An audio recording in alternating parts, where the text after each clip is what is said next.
సత్య గారు మీరు చెప్పండి, ఇట్లా బెట్టింగ్ యాప్స్ ప్రమోట్ చేయడం వల్ల ఎంత లాభం ఉంటుంది, ఎంతవరకు డబ్బులు వస్తున్నాయి? చాలామంది యువత సూసైడ్ చేసుకొని చనిపోతున్నారు ఈ బెట్టింగ్ యాప్స్లో తమ యొక్క డబ్బులు పోగొట్టుకొని. I'm always against betting apps. Betting యాప్స్ని ప్రమోట్ చేయడం అనేది మన ఇండియాలో నేరం. ముఖ్యంగా మన తెలుగు 2 రాష్ట్రాల్లో కూడాను బెట్టింగ్ యాప్స్ని ప్రమోట్ చేయమని ఎవరు చెప్పలేదు. వాళ్ళు జైల్లో వేసినా కానీ తప్పులేదు. ఒకప్పుడు మనకు తీసుకుంటే పాండవుల్లో ధర్మరాజు ఆయన కూడా బెట్టింగ్స్ చేసేవాడంట, యుద్ధాల మీద జూదం ఆడేవంట. సో అక్కడ నుండి మొదలైంది ఈ బెట్టింగ్ అనేది. సో ఇది రాంగ్. ఇది ఆయన అట్లా బెట్టింగ్ చేయబట్టి ధర్మరాజు దుర్యోధనుడు శకుని చేతిలో ఓడిపోయాడు, ఆయన చిత్ అయిపోయాడు, బ్యాడ్ నేమ్ కూడా తెచ్చుకున్నాడు. సో అప్పటి నుండి ప్రారంభమైంది బెట్టింగ్ అనేది.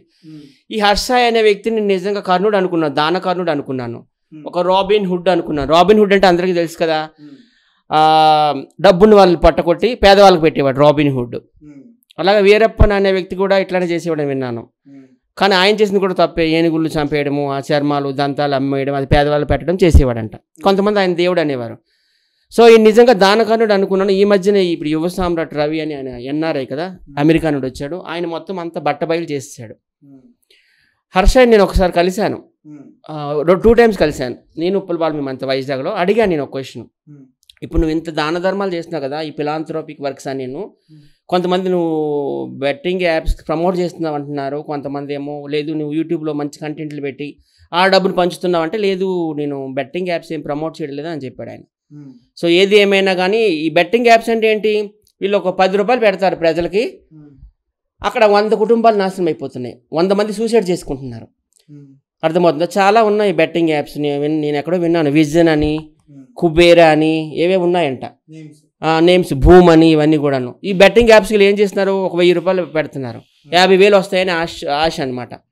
ఇప్పుడు బెట్టింగ్ యాప్ ఇప్పుడు క్రికెట్ తీసుకుందాం, ఇండియా వర్సెస్ పాకిస్తాన్. అందరూ ఏం చేస్తున్నారు, ఇండియా మీదే పెడతారు డబ్బులు వస్తాయని, పాకిస్తాన్ మీద ఎవరు పెట్టరు. అట్లా ఆశ పెట్టేసి ఏం చేస్తున్నారు, మన దగ్గర డబ్బులు లాగేసుకుంటున్నారు, మనకేం డబ్బులు రావడం లేదు. గెలిచినట్టే గెలుస్తున్నాము, ఆ విత్డ్రా చేసేటప్పుడు 1 రూపాయి కూడా మనకు రావడం లేదు. సో ఈ బెట్టింగ్స్ అనేది ఇది డ్రగ్స్ కంటే చాలా డేంజరస్. ఇది పేదవాళ్ళు కడుపు కొట్టి మళ్ళీ పేదవాళ్ళకే పెడుతున్నాడు హర్షయ్. అక్కడ ఎంతమంది సూసైడ్లు చేసుకుంటున్నారు ఈ బెట్టింగ్ యాప్స్లో డబ్బులు పెట్టి. చేసే మంచి పనితో పాటు ఈ బెట్టింగ్ యాప్స్ కూడా ఎక్కువగా తన ఫాలోవర్స్ లైక్ చేసి డౌన్లోడ్ చేసుకుని ఆడుతున్నారు. నేను యువ సామ్రాట్ రవి గారు అని పేరు, యుఎస్ నుండి వచ్చారు. ఆయన చెప్పింది కరెక్ట్ అనిపిస్తుంది నాకు. ఆయన ఏంటంటే ఒక 100 కుటుంబాలు కూల్చేస్తున్నాడు, ఎవరు హర్షయ్, ఒక 10 కుటుంబాలకు పెడుతున్నాడు. ఏమిటి లాభము? 100 కుటుంబాలు ఏ విధంగా కూల్చుతున్నాడో చెప్తున్నాను. ఆ 100 కుటుంబంలో ఉన్న పిల్లలందరూ బెట్టింగ్ యాప్లో డబ్బులు పెడుతున్నారు, ఇంకా అప్పుల పాలు అయిపోతున్నారు, లక్షలు సూసైడ్ చేసుకొని చచ్చిపోతున్నారు. అక్కడ 100 కుటుంబాలు కూలిపోయినాయా? ఈయన వచ్చి ఒక 10 కుటుంబాలకు ఏదో ఇల్లు కట్టడమో, ఒక రోడ్డు వేయడమో, ఒక స్కూటీ కొని ఇవ్వడమో చేస్తున్నాడు. సో అది చాలా రాంగు. ఇన్ని రోజులు కూడా ఈ హర్ష ఆయన ఒక కర్ణుడు, ధర్మరాజు, రాబిన్ హుడ్ ఇంకేదో అనుకున్నాడు, కానీ ఈయన వీరప్పన కన్నా డేంజర్ ఉన్నాడు. ఆయన తక్షణమే అరెస్ట్ చేయాలని నేనైతే డిమాండ్ చేస్తున్నాను. ఎందుకంటే ఎంతోమంది కుటుంబాలను కూల్చేసి ఆయన ఈరోజు బయటకు వచ్చేసి ఇట్లా పంచడం అనేది ఇది కరెక్ట్ కాదు. ఎవరైనా నీతి నిజాయితీగా సంపాదించి ఆ ₹1,00,000 సంపాదించి ఒక 1,000 రూపాయలు పెట్టండి ప్రజలకి, అది అంగీకార యోగ్యం. అంతేగాని ఒక 100 కుటుంబాలు కూల్చేసి 100 మందిని చంపేసి ఆ వాళ్ళ శవాల మీద పునాదులు వేసుకొని కుర్చీ వేసుకొని నేనే కింగ్ను, నేనే ఒక సినిమా హీరోను, ఫ్యూచర్ పొలిటీషియన్ అన్నట్టు ఈ హర్ష బిహేవ్ చేస్తున్నాడు. ఆయన బిహేవియర్ నాకు మొదలే నచ్చలేదు. ఉప్పల్ బాల్ నేను కలిసినప్పుడు ఆయన చాలా రూడ్గా బిహేవ్ చేశాడు అనమాట. నేను అడిగిన ఒకే ఒక క్వశ్చన్ ఇదే అనమాట, నువ్వు బెట్టింగ్ యాప్లు ప్రమోట్ చేస్తున్నావా, లేకపోతే నీ యూట్యూబ్లో మంచి కంటెంట్ చేసి డబ్బులు సంపాదిస్తున్నావా అంటే, యూట్యూబ్ ద్వారా వస్తుంది, నాకు 4-5 ఛానళ్ళు ఉన్నాయి, నెలకి 50-60 లక్షలు వాళ్ళ చెప్పకూడదు కానీ అని సగం చెప్పాడు ఆయన. నాకు అప్పుడే అర్థమైంది. ఆయన చూస్తే ఆయనలో నాకు ఒక ధర్మరాజు కానీ, ఒక కర్ణుడు కానీ, ఒక రాబిన్ హుడ్ లాంటి వాళ్ళు ఎవరు కూడా, నాకు సోను సూద్ కానీ కనిపించలేదు. ఆయన చేసింది చాలా తప్పు. ఈ బెట్టింగ్ యాప్లు ప్రమోట్ చేయడం అనేది నేరము. తక్షణమే పవన్ కళ్యాణ్ గారు యాక్షన్ తీసుకోవాలని నేను కోరుకుంటున్నాను. ఎందుకంటే చాలామంది అండి ఆంధ్రాలో ఆత్మహత్యలు చేసుకున్నారు కుర్రకారు, ఈ బెట్టింగ్లో డబ్బులు పెట్టేసి 1 రూపాయి రాక లక్షలు అప్పులైపోయి ఇంటి దగ్గర చెప్పక ఎన్నో ఉన్నాయి బెట్టింగ్ల రకాలు. ఈ క్యాషినో ఏదో అంటారు, ఈ క్రికెట్ అంటారు, ఈ రమ్మీ గేమ్స్ అంటారు, ఈ రకరకాలు. నేను ఎందుకంటే ఇప్పుడు బెట్టింగ్ ఆడలేదు కాబట్టి నాకు తెలియదు. మా ఫ్రెండ్ కూడా ఒక అబ్బాయి ఆడుతుంటాడు, ఫేస్బుక్ స్టార్. నేను చెప్తాను వద్దురా, నేను చాలా న్యూస్లు వింటున్నాను, అటు సైడు ఢిల్లీ, ముంబై, కలకత్తా అటు సైడు చాలామంది సూసైడ్ చేసుకుంటున్నారంట, దీనికి నువ్వు ఎడిక్ట్ అయిపోకు అని చెప్తుంటాను. ఫేస్బుక్ స్టార్ కూడా లేదన్నా ఓన్లీ క్రికెట్ మీద నేను బెట్టింగ్ వేస్తున్నాను, డబ్బులు వేస్తున్నాను అంటాడు. ఒకరోజు చూస్తే వాడి డబ్బులు ఎక్కువనే ఉంటాయి అకౌంట్లో, వేలకు వేలు ఉంటే ఒకరు చూస్తే ₹1 ఉండదు. సో బెట్టింగ్ అనేది ఇది చాలా నేరం, అది ఇట్స్ ఎ క్రైమ్.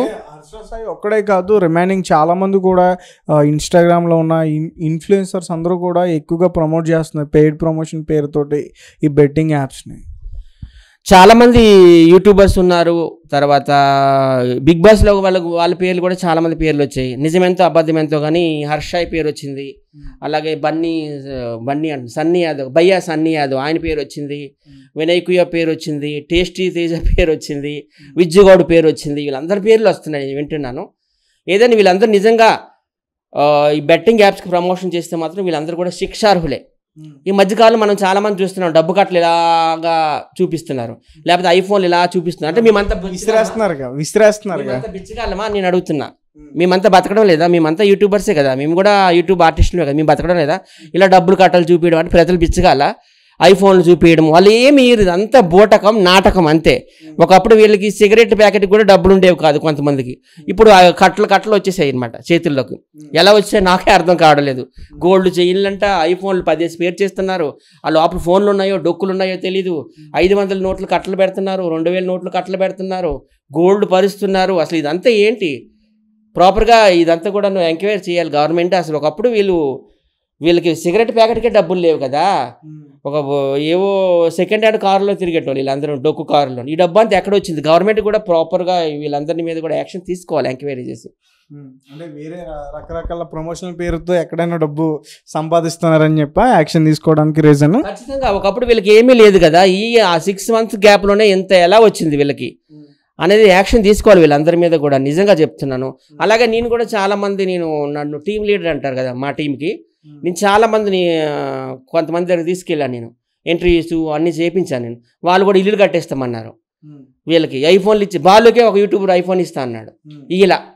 అలాగే కుర్చీ తాతకు కూడా ఒక ఇల్లు కడతామన్నారు ఇలా. ఇప్పుడు కుర్చీ తాత మా ఇంటికి వచ్చి రాలిస్తున్నాడు నాకు ఇల్లు ఇప్పి అని. అలాగే అగ్గిపెట్టి మచ్చకు కూడా ఇల్లు కట్టిస్తామన్నారు, కట్టేయలేదు. అలాగే లక్ష్మమ్మకు ఉంది కదా, రాకేష్ మాస్ థర్డ్ వైఫ్, ఆమె కూడా ఒక ఇల్లు ఇస్తామన్నారు. ఇలాగ అన్ని ఫేక్ ప్రామిస్, డబ్బు కట్టలు చూపించడము, సెల్ ఫోన్లు చూపించడము, గోల్డ్ చైన్లు చూపించడం, ప్రజలు నిజంగా మభ్య పెడుతున్నాడు. ప్రజల్ని బిచ్చగాలు చేస్తున్నారు. ఏమంటున్నారు తెలిసిన? అది కూడాను, నీకు డబ్బు కట్ట 50,000 కట్ట కావాలా అంటే మీరు మా ఏంటది కాదు, ఒక యాప్ ఉంది, అది మామూలు దీనిలాగానే వాట్సాప్ లాగానే ఒక యాప్ ఉంటుంది, వాట్సాప్ లాగా ఉంటుంది ఒక యాప్, టెలిగ్రామా. మీరు మా టెలిగ్రామ్ యాప్లో జాయిన్ అవ్వండి, లేకపోతే మా ఇన్స్టాగ్రామ్లో లైక్ కొట్టండి, కామెంట్ కొట్టండి అంటున్నారు. ఈ టెలిగ్రామ్లో వీళ్ళ గ్రూప్లో, ఆ టెలిగ్రామ్ గ్రూప్, ఇప్పుడు వాట్సాప్ గ్రూప్లో అయితే మహా అయితే ఒక 1000 మంది 2000 మంది, ఈ టెలిగ్రామ్ గ్రూప్లో ఒక 1,00,000 మంది జాయిన్ అయిపోతున్నారు వీళ్ళ మాటలు విని.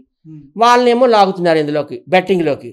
ఇగో దీని మీద ఇంత 1000 కాయు, దాని మీద 2000 కాయు, దీని మీద 10,000 కాయు, నీకు 50,000 వస్తాయి, ₹1,00,000 వస్తాయి అంటున్నారు.